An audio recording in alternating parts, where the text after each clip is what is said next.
Good morning student, मैं आपका रोशन एक बार फिर से आप लोग का मेरे चैनल पर वेलकम है। ध्यान दीजिए, हम लोग 12th में सारणिक पढ़ रहे थे। पिछला 4 पार्ट हम लोग सारणिक का पढ़े हैं और इस 4 पार्ट में हमारा एक लेसन फाइनल हो गया जिसका नाम है 4.1। आप लोग जा करके 4.1 बनाइएगा, सारा क्वेश्चन आपसे बन जाएगा। और अगर नहीं कोई बनता है तो आप उसको मेरे व्हाट्सएप पर भेज सकते हैं, कमेंट बॉक्स में डाल सकते हैं क्वेश्चन नंबर लिख करके, या फिर आप वीडियो जाकर के बैक वाला देखिए पार्ट 1 2 3 4, तो कहीं ना कहीं उसका हिंट आपको मिल जाएगा।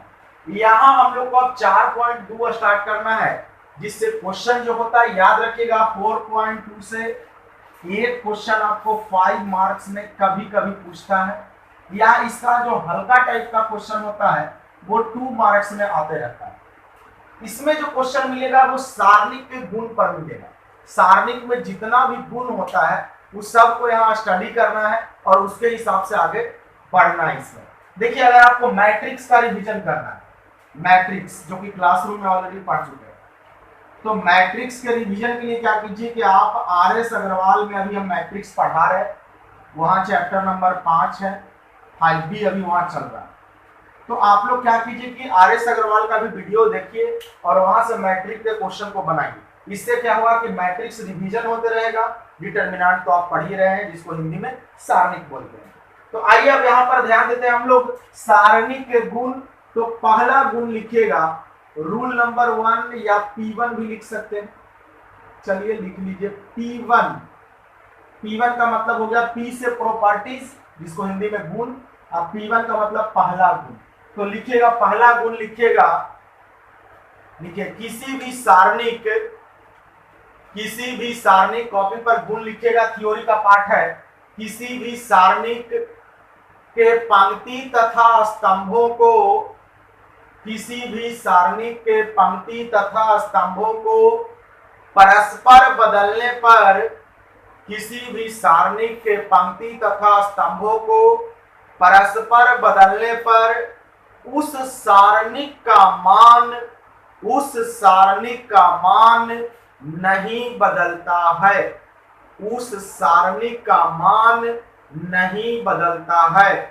किसी भी सारणिक के पंक्ति तथा स्तंभों को परस्पर बदलने पर उस सारणिक का मान नहीं बदलता है। जैसे देखिए यहां पर एग्जांपल आपको बता रहे हैं।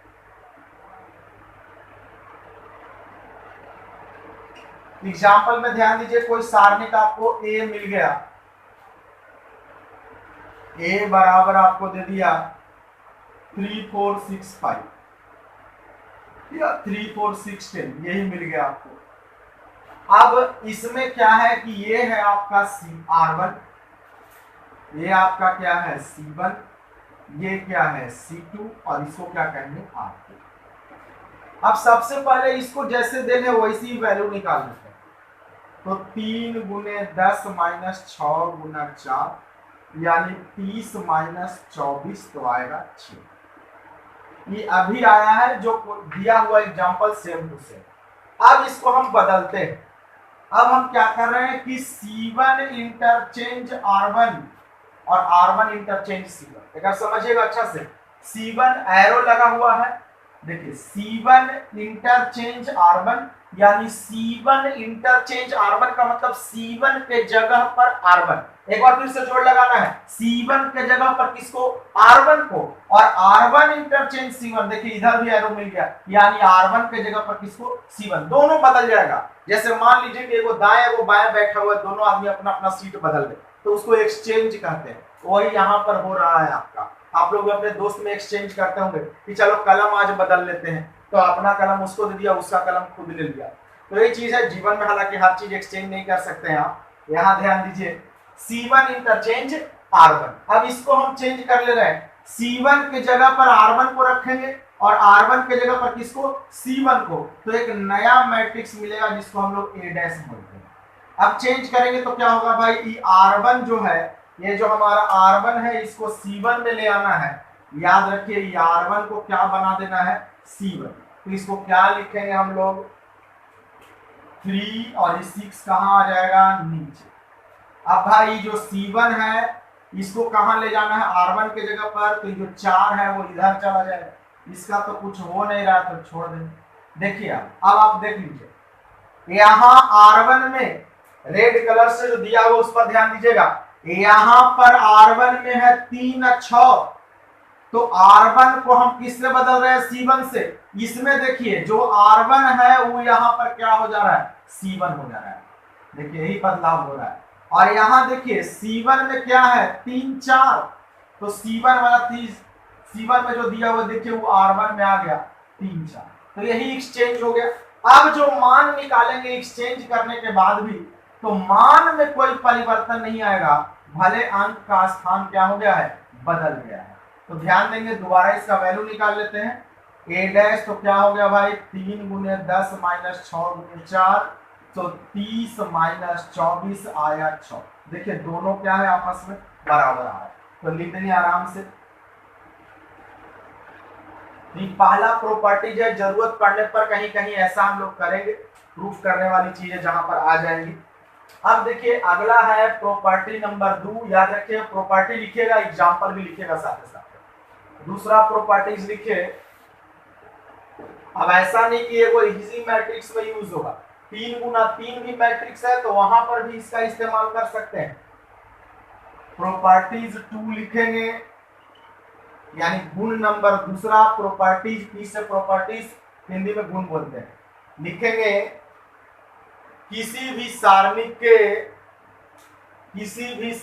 के यदि 2 पंक्ति तथा स्तंभ, किसी भी सारणिक के यदि 2 पंक्ति तथा स्तंभ आपस में बराबर हो,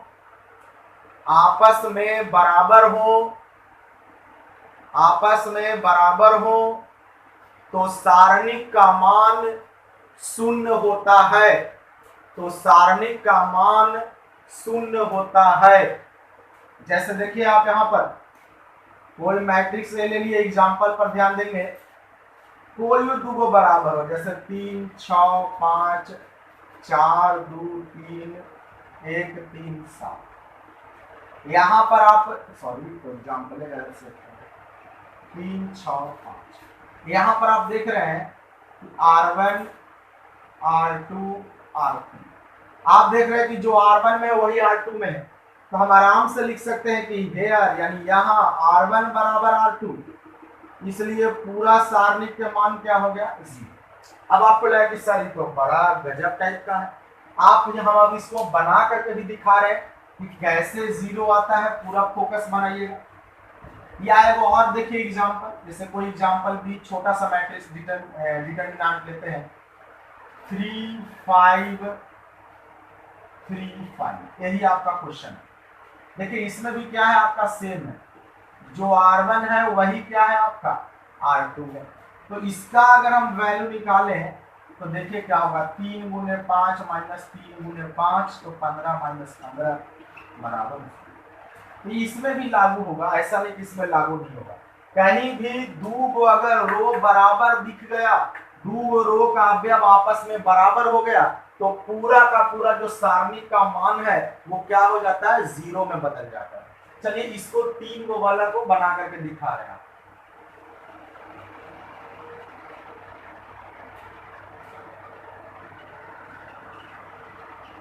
चलिए 3 आगे ले लेते हैं, ये तो आपको बनाने के लिए सिखाए हैं हाइड कर करके। जो लड़का आज से जुड़ रहे हैं, जो विद्यार्थी आज से जुड़ रहे हैं, पीछे वाला वीडियो देखिएगा, छिपा देते हैं इसके सामने का रो और कॉलम। बचा क्या, 6 5 3 7, उसको लिखेंगे 6 5 3 7। इसके बाद प्लस के बाद माइनस क्या आया हमारा 6 के सामने का रो और कॉलम झापेंगे, तो 3 1 5 7, 3 1 5 और 7। इसके बाद कौन आ गया हमारा 5, इसके सामने का भी रो और कॉलम का सेम प्रोसेस, तो 3 6 1 3, 3 6 1 3। तो अब क्या हो गया, 3 इंटू 6 गुना 7, तो 42, 5 3 15, माइनस 6 7 21 माइनस 5, 5 3 9 माइनस 6, तो 3 गुना 42 में से 15 जाएगा तो कितना बचेगा? 27 बचेगा। 6 गुने 21 में से 15 गया तो कितना बचेगा? 16। अब प्लस 5 गुने 9 में से 6 गया तो कितना बचा? 3। गुना करेंगे तो 27 किया कितना हो गया? 81 हो गया। 16 छक कितना हो गया? 96। 5 3 कितना हो गया? 15। 81 15 जोड़ेंगे तो 96 माइनस 96 बराबर 0। तो याद रखिएगा, इतना निकालने की जरूरत नहीं है।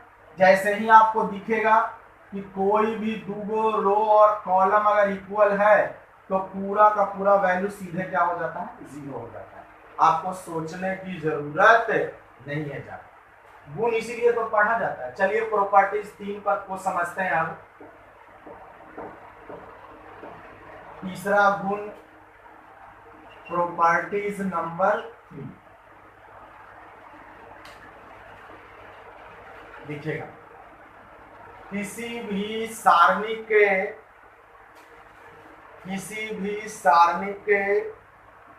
यदि दो पंक्तियों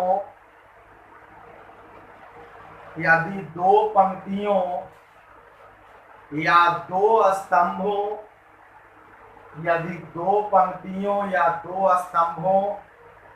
को परस्पर बदला जाता है तो उस सारणी के मान का चिन्ह बदल जाता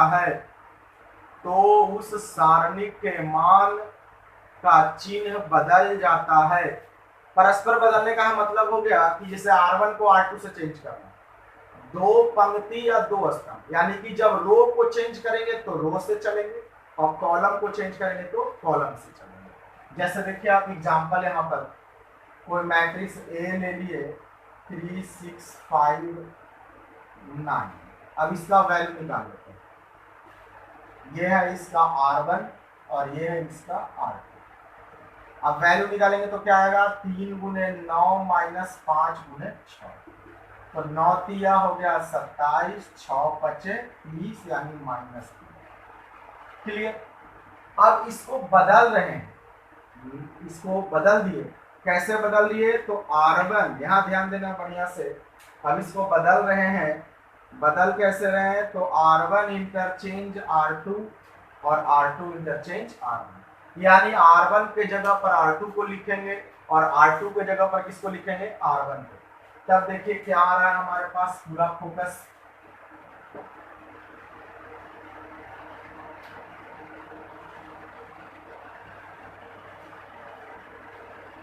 अब इसको चेंज करेंगे तो हो गया A डैश। तो चेंज करेंगे तो क्या होगा? जहां R1 है वहां R2 आ जाएगा और जहां R2 है वहां R1, यानी 3 6 के जगह पर अब होगा 5 9। देखिए जो माइनस में वैल्यू आया है यही चिन्ह बदलेगा, माइनस है तो प्लस हो जाएगा। ऊपर वाला नीचे आ जाएगा तो कितना हो गया? 3 6 बदल गया। इसका वैल्यू निकाल लेते हैं। 5 गुना 6 माइनस 3 गुना 9 यानी 30 माइनस 27। तो बोलिए कितना आएगा हमारा? देखिए चेंज कर लिया चिन्ह। तो याद रखना है हमेशा कि दूगो रो या दूगो कॉलम, बढ़िया से या तो दूगो रो रहे या तो दूगो कॉलम रहे, तब ये सिचुएशन है।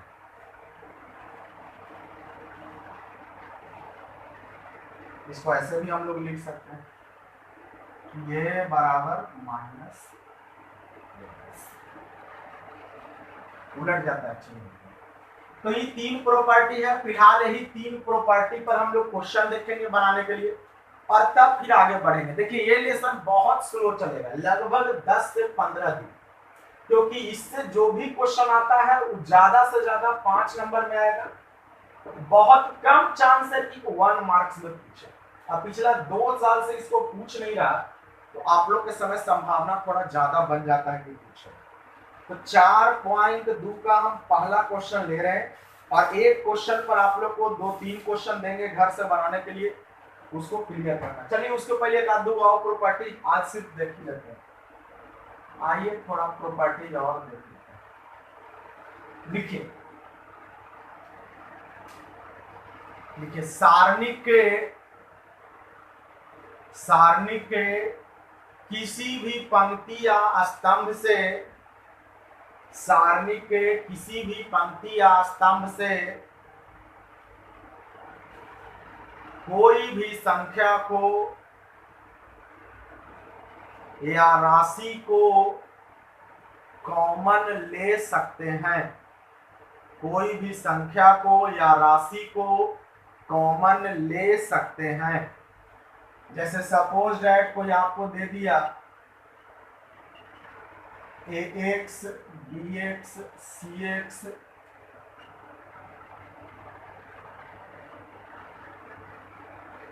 p q r n n p, ये दे दिया। अब इसमें हम लोग क्या देख रहे हैं कि R1 में देख रहे हैं कि सब में x लगा हुआ है, तो हम ऐसा कर सकते हैं लिख करके कि R1 से x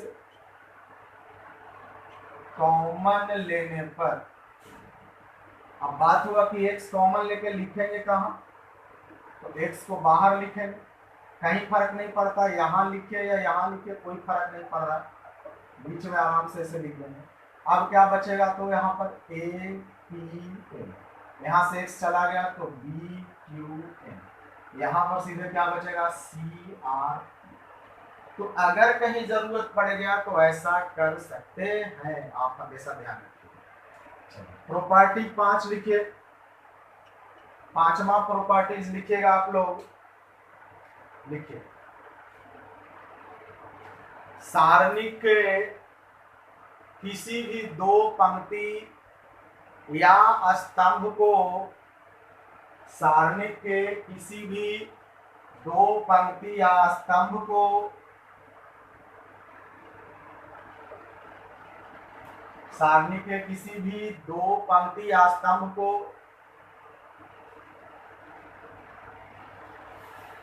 परस्पर जोड़ या घटा सकते हैं, परस्पर जोड़ या घटा सकते हैं। जैसे सपोज दैट आपको एक सारणिक मिल गया 3 5 7 8 4 2 1 3 9, अब यहाँ पर आ गया ये है आपका C1, ये है आपका C2। अगर आपकी इच्छा हो तो हम लोग क्या कर सकते हैं कि C1 interchange C1 plus C2, यानी कि C1 को इंटरचेंज करके C1 में C2 को क्या करेंगे, जोड़ सकते हैं या घटा भी सकते हैं। इसको ऐसे भी लिख सकते हैं, C1 में किसको जोड़ रहे हैं भाई, तो C2 को, तो 3 + 5 8 + 4 1 + 3, आइए वैसे ही रहेगा, जिसके साथ कुछ नहीं हो रहा है वैसे ही छोड़ देंगे। तो हो गया 8 12 4 5 4 3 7 2। तो याद रखिए ऐसा भी कर सकते हैं, जरूरत आने पर जोड़ सकते हैं तो घटा भी सकते हैं और साथ ही साथ गुना भी कर सकते हैं।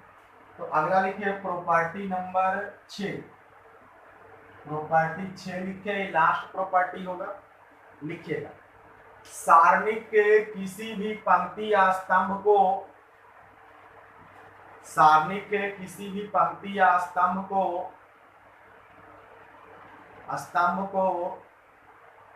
अचर संख्या से गुना कर सकते हैं,